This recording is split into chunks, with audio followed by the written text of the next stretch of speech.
Hey everyone, and welcome to today's Explainer. Today, we're diving into something absolutely wild. We're going to unravel a truly captivating piece of theatrical lore, the story of Vargon from the Ballad of Wisteria Vale. Now, what starts out as your classic, feel-good tale of a young boy quickly spirals into this incredibly dark, complex study of morality, power, and ultimately corruption. We're going to trace Vargon's steps all the way from an innocent farm boy right to a corrupted villain and really examine exactly how a hero's noble intentions can get so tragically twisted. It's a fascinating ride, so let's get into it. So, here is how we're going to break this narrative down today. Act 1, Wisteria Vale's Fall. Act 2, The Harper's Vengeance. Act 3, The Crystal's Corruption. And finally, Act 4, A Glimmer in the Dark. All right, let's kick things off with Act 1, Wisteria Vale's Fall, the End of Innocence. You know, every tragic hero needs an origin story, right? And Vargon's begins with a pretty picture-perfect childhood. He's living this completely peaceful life in the village of Wisteria Vale. He's just a kid with a real penchant for storytelling and honestly a natural knack for magic. During the day, he's out there helping his parents on the farm, and in the evening, he's performing in the local tavern, just delighting all the villagers. I mean, it is an absolutely idyllic existence. But right as Vargon's on the cusp of adulthood, this timeline takes a super dark turn. The cruel Lord Ephraim Wraithmore visits Wisteria Vale, and he's demanding drink, food, and a place for him and his entire retinue to stay.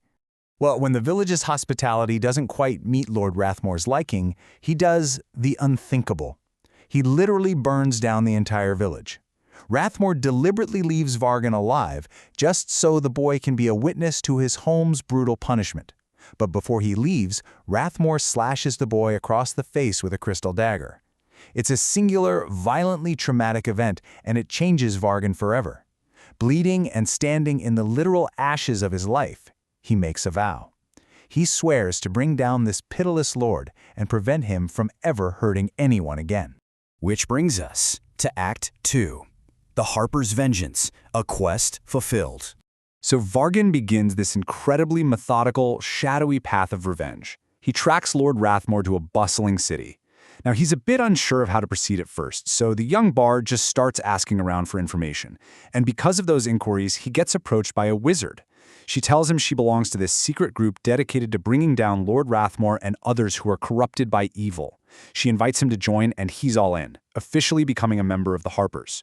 With the Harpers backing him up and providing crucial intel, Vargon puts his old tavern skills to use. He actually sneaks into Lord Rathmore's manor during a banquet by disguising himself as a performer, and once he's inside, he finally dispatches Rathmore once and for all. Now, right here is where we see a massive psychological shift. On one hand, you have a quest fulfilled, right? Lord Rathmore is dead. Vargon got his vengeance. But on the other hand, we are watching the birth of a very dark obsession.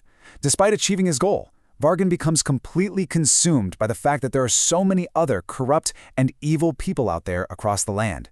He starts to believe that only people like him and the Harpers have the power and the moral authority to stop them. The tragic irony here is pretty clear. The very trauma that drove him to destroy a tyrant is now planting the seeds for his own extreme, unyielding worldview.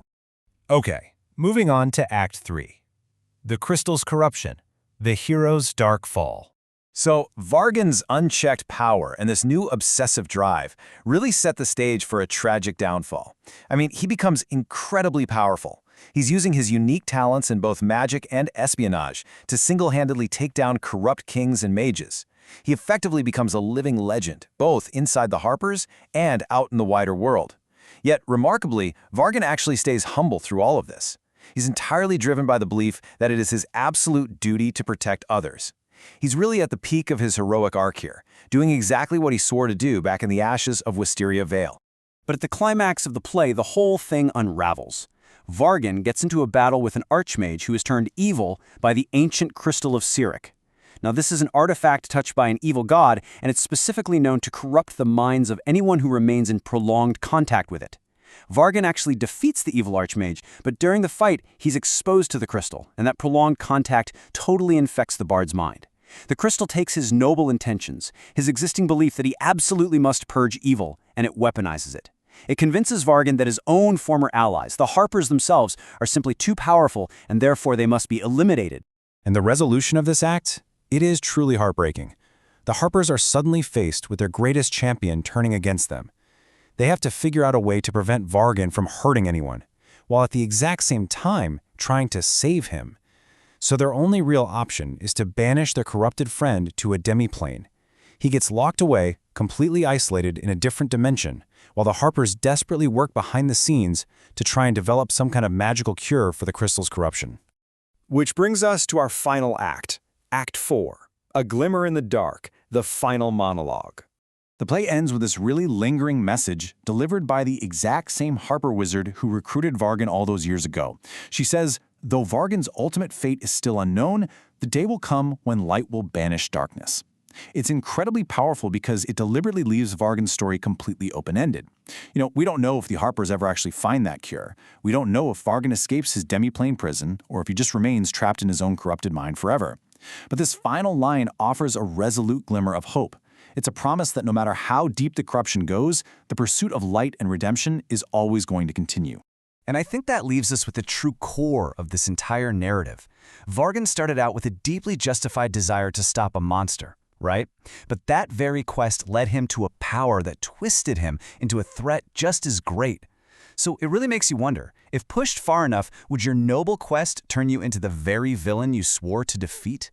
It is a pretty profound question to ponder as we wrap up today's explainer. Thank you so much for joining me to break down this incredible story, and I'll catch you in the next one.